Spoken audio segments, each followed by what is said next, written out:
UP में ब्राह्मण समाज के लगभग कह रहा हूं मैं 52 विधायक हैं। उन सब ने एक बड़ी बैठक की है। 52 विधायकों का कहना है कि न तो हमें संघ में जगह मिल रही है, न पार्टी में मिल रही है, न सरकार में मिल रही है।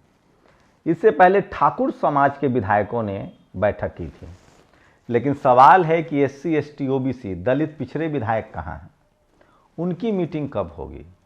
मैं आपको बता दूं कि इस देश में कम से कम पार्लियामेंट में, संसद में जो एमपी होते थे एससी एसटी के, वो उनका एक संगठन बना हुआ था और बियॉन्ड द पार्टी लाइन सारे एससी एसटी के सांसद जुड़ते थे और अपने संवैधानिक अधिकारों पर जब आंच आता था तो वो बैठक करते थे, खुलकर बात करते थे। लेकिन जैसे जैसे बीजेपी सत्ता में आई, बीजेपी ने एससी एसटी सांसदों को तोड़ दिया। करिया मुंडा बाद में उसके प्रमुख बने थे, लेकिन अब पता नहीं उसका क्या हुआ। इसका मतलब धीरे धीरे ही सही दलित पिछड़ों का संगठन लगभग खत्म होता जा रहा है। आप सोचिए, यूपी में लगभग 403 विधायक हैं, सबसे बड़ा राज्य है, कई देशों से बड़ा बजट है। अब सोचिए, यूपी में कोई ऐसी वैकेंसी नहीं आ रही है जिसमें सीटों की चोरी नहीं हो रही है। अभी लेखपाल की वैकेंसी आई थी, वहां पिछड़े समाज के कई नेता गठबंधन में, अनुप्रिया पटेल हैं, राजभर हैं, निषाद साहब हैं। लेकिन क्या दलित पिछड़े नेताओं की इतनी भी हिम्मत नहीं कि वो एक बैठक कर सकें? अभी लगातार 400 वैकेंसी आई है, वेटनरी की वैकेंसी आई है, मतलब हजारों नौकरियों की वैकेंसी आ रही है और बहुजन समाज के विधायक आपस में बात नहीं कर रहे हैं। मैं इसीलिए कह रहा हूं, बहुजन समाज के विधायकों में या तो इतना अहंकार है, या उनका अपना लालच इतना बड़ा है, या फिर हमने ऐसे लोग को चुन लिया है जिनका कोई जन सरोकार नहीं है।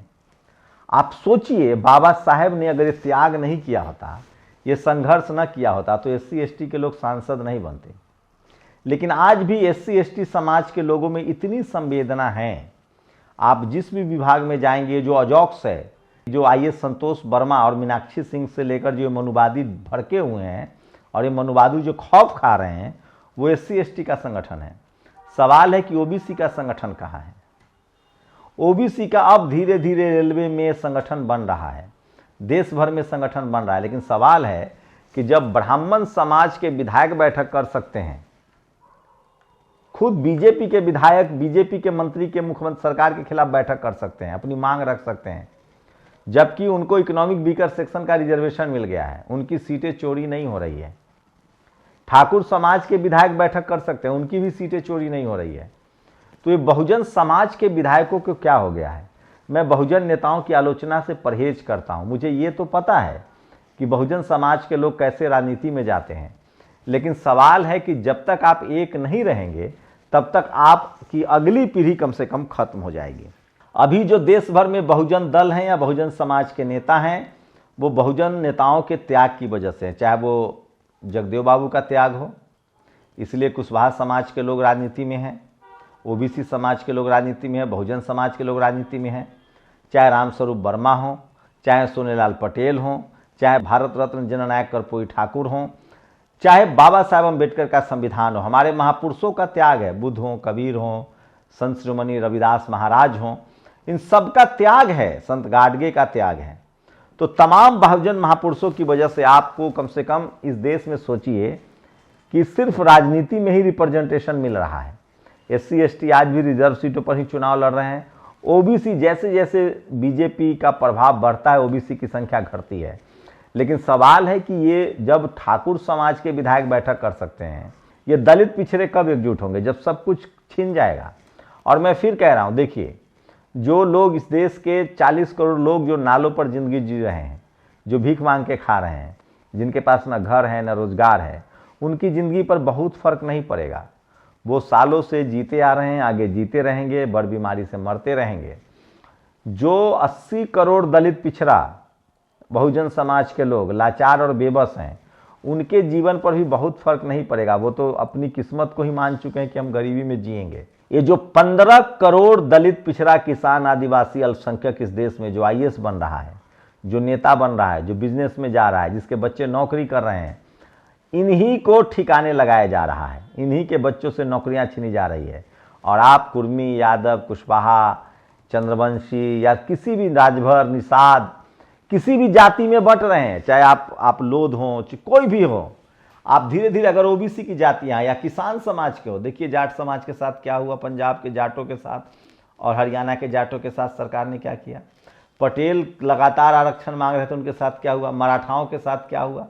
मैं फिर कह रहा हूँ एससी एसटी ओबीसी और किसान समाज के लोगों को इस देश में जागरूक होना पड़ेगा। सोचिए यूपी में, इसीलिए मैं बार बार कह रहा हूँ, चाहे वो ठाकुर समाज के लोग हों या ब्राह्मण समाज के लोग हों, क्योंकि उस समाज में 100% शिक्षा है तो वो जागरूक हैं।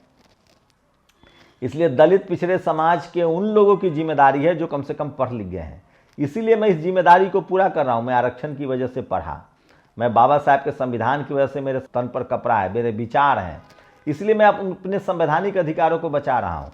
और जो आज सिस्टम के हिस्सा है, आज चाहे राबड़ी देवी जी हो, चाहे लालू प्रसाद यादव हो, चाहे तेजस्वी यादव हो, चाहे अखिलेश यादव हो, चाहे नीतीश कुमार हो, इन सब की अगली पीढ़ी राजनीति से खत्म हो जाएगी। तेजस्वी यादव को अब लगभग खत्म कर दिया गया है। अखिलेश यादव इस बार अगर नहीं सक्सेस हो पाए तो खत्म हो जाएंगे। आकाश आनंद को बड़ा संघर्ष करना पड़ेगा, पता नहीं वो सर्वाइव कर पाएंगे कि नहीं कर पाएंगे। और इसकी वजह क्या है जानते हैं, बहुजन समाज के नेताओं का अपना स्वार्थ इतना बड़ा है, या अगर स्वार्थ नहीं है तो अपना अहंकार इतना बड़ा है कि ये दूसरे बहुजन समाज के नेताओं को आने ही नहीं देते हैं। ये सड़क का नेता नहीं चुनते हैं, ये सड़क के संघर्ष करने वाले दोस्तों को पार्टी में नहीं आने देते हैं। ये लोग चरण चुंबक रखते हैं। तो कहीं ना कहीं इनका अपना स्वार्थ, तमाम बहुजन दलों की बात कर रहा हूं, इनका अपना स्वार्थ, इनका अपना अहंकार इतना बड़ा है कि धीरे धीरे बीजेपी इन पार्टियों को खा जाएगी। जब कांग्रेस सत्ता में थी तब भी यही हालत थी, जब बीजेपी सत्ता में है तो यही हालत है। और नतीजा ये होगा कि जब समाज, अब नौकरी मिल नहीं रही है, एक एससी एसटी ओबीसी में एक बड़ा मिडिल क्लास, जाट पटेल मराठा गुर्जर में एक मिडिल क्लास कैसे बना, नौकरियों से बना। जब नौकरी ही खत्म हो जाएगी, जब हमारा समाज पढ़ा लिखा नहीं रहेगा, विचार नहीं करेगा, पेट नहीं भरा रहेगा, धरना प्रदर्शन संवैधानिक अधिकारों की बात नहीं करेगा, तो हमारी नस्लें धीरे धीरे फिर से वही जातिवाद में खत्म हो जाएगी और हमारी राजनीतिक भागीदारी खत्म हो जाएगी। और राजनीतिक भागीदारी खत्म होगी, संविधान को कमजोर किया जा रहा है और फिर से इस देश के 90% बहुजन गुलाम हो जाएंगे। और जो नेता आज बने हुए हैं उनको लगता है कि उनके नस्लें बच जाएंगी, तो आप माफ कीजिएगा, जब समाज ही नहीं बचेगा, जब आपके वोट की ताकत ही नहीं बचेगी, तो फिर आपके बच्चे भी नहीं बच पाएंगे। आप देखिए, लालू यादव जी ने सामाजिक आंदोलन के दम पर राजनीति की, चलाया उन्होंने देश राज्य को, देश को भी चलाया, रेल मंत्री बने, लेकिन आज उनके नस्लें खत्म हो रही है। आप देखिए, जननायक कर्पूरी ठाकुर ने बढ़िया, उनका योगदान था, तो आज उनके बच्चे राजनीति में हैं, लेकिन अब वो नहीं उस तरह से बोल रहे हैं तो उनकी भी नस्लें खत्म होंगी। मुलायम सिंह यादव, मान्यवर कांसी राम साहब, मायावती जी ने राजनीति की, लेकिन आप नए लीडरशिप को नहीं आने देंगे आगे। मैं बिगाड़ के डर से ईमान की बात करना नहीं छोड़ सकता हूं। ये सब कुछ इसलिए खत्म हो रहा है कि हमारा जो वर्तमान लीडरशिप है, दलित पिछड़ा किसान आदिवासी अल्पसंख्यकों का, उसका या तो अपना स्वार्थ बड़ा है या अपना अहंकार बड़ा है कि वो एक मेज पर नहीं बैठ पाते हैं।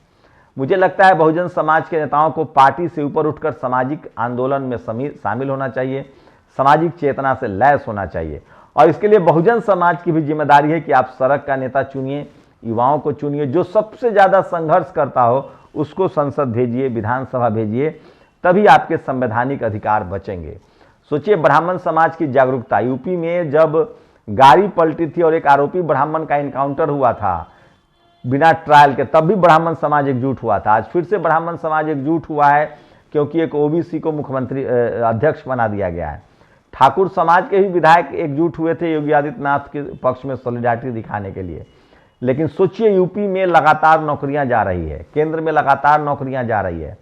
सवाल है कि जो केंद्र की सत्ता में जो बहुजन समाज के नेता हैं, क्या उनको दिख नहीं रहा है? अगर नहीं दिख रहा है तो कोई बात नहीं है, आपकी भी बारी आएगी, आपकी नस्लों को भी इसकी सजा भुगतनी पड़ेगी। कहते हैं ना कि खता 1 सेकेंड का होता है और उसकी सजा जो है ना वो सदियों भुगतना पड़ता है। तो लम्हों ने खता की और सदियों ने सजा पाई है। तो बहुजन समाज के जो नेता आज अहंकार में डूबे हुए हैं, अहंकार में बैठे हुए हैं, वो अपने समाज के हितों के लिए नहीं बोल रहे हैं, या चाहे वो विपक्ष में हो या सत्ता में हो। सोचिए, यूपी में कोई वैकेंसी नहीं जिसकी चोरी नहीं हो रही है, लेकिन बोल कौन रहा है? एक लालजी वर्मा, एक बजरंगी प्रजापति और कुछ हमारे जैसे तेज तरार युवा पत्रकार, जिनके पास कोई बैकअप नहीं है, कोई परिवार नहीं है, कुछ तो बोलने वालों ने अब सरेंडर कर दिया, उनको डर इतना है कि वो सरेंडर कर दिया। खैर हम लोग पत्रकार हैं, पेशेवर पत्रकार हैं, हम किसी डर से न पत्रकारिता करना छोड़ सकते हैं, न किसी लालच में पत्रकारिता करते हैं। ये हमारा पेशा है, ये हमारा धर्म है, हम अपने पेशे में ईमानदार हैं। अगर हम देश की सेना में होते तो युद्ध के समय भाग नहीं जाते। अगर हम पत्रकार हैं तो जेल जाने के डर से सवाल पूछना बंद नहीं करेंगे। लेकिन सवाल सबसे बड़ा है कि जो बहुजन समाज का लीडरशिप है, क्या उनमें इतनी हिम्मत है कि वो ब्राह्मण समाज की तरह बैठक कर ले, ठाकुर समाज की तरह बैठक कर ले, जबकि उनका शोषण भी नहीं हो रहा है, उनको तो अधिकार मिल रहा है, उनका ओवर रिप्रेजेंटेशन है। उनको बीजेपी में राजनीतिक रिप्रेजेंटेशन थोड़ा कम हुआ, इसलिए वो बैठक करने लगे हैं। लेकिन क्या दलित, पिछड़े, किसान, आदिवासी, अल्पसंख्यक नेता ये नहीं करेंगे? अगर नहीं करेंगे तो हो सकता है कि वो सत्ता भोग लें, उनकी नस्लें सत्ता नहीं भोग पाएगी, क्योंकि जो समाज आवाज़ नहीं उठाता है वो अपने कंधों पर लाश उठाता है। जैसे जैसे दलित, पिछड़ा, किसान, आदिवासी, अल्पसंख्यक पढ़ाई लिखाई, नौकरी, रोजगार से बाहर होती जाएगी, उसका जो बार्गेनिंग पावर है वो खत्म होता जाएगा। वोट को लेकर आपको पता ही है कि 10-12 करोड़ वोट कटने वाले हैं देश में। तो मिला जुलाकर आरएसएस और बीजेपी के जाल में बहुजन समाज के लोग फंस गए हैं। और अगर बहुजन समाज के नेता इस जाल से नहीं निकल पाएंगे तो आपको अब कोई लालू यादव, कोई नीतीश कुमार, कोई मायावती जी, कोई मुलायम सिंह यादव, कोई मान्यवर कांसी राम साहब, कोई जगदेव बाबू नहीं मिलने वाला है। समाज जिस दिन डर गया, सहम गया, घर बैठ गया, लाचार बेबस हो गया, तो फिर नेता भी नहीं बचेंगे और आपकी अगली पीढ़ी भी राजनीति में नहीं आ पाएगी। गांठ बांध लीजिए, लिख के दे रहा हूं। नहीं भरोसा है तो तेजस्वी जी के साथ क्या हो रहा है, अखिलेश जी के साथ क्या हो रहा है, आकाश आनंद जी के साथ क्या हो रहा है, ये देख लीजिए। इसलिए बहुजन समाज के नेताओं की जिम्मेदारी है कि आप एकजुट रहिए, आवाज उठाइए। जब आपके समाज बचेगा, नस्ल बचेगा, तब भी आपकी राजनीति बचेगी। कुछ सीखिए उन लोगों से। शुक्रिया। दस्तक की आपसे गुजारिश है कि अगर इसको बचाना चाहते हैं तो नेशनल दस्तक को सब्सक्राइब करने के लिए रेड कलर के सब्सक्राइब बटन को दबाएं, फिर बेल आइकन की घंटी दबाएं। नेशनल दस्तक को बचाने के लिए बहुत जरूरी है कि हर खबर को शेयर करें, लाइक करें, कमेंट जरूर करें।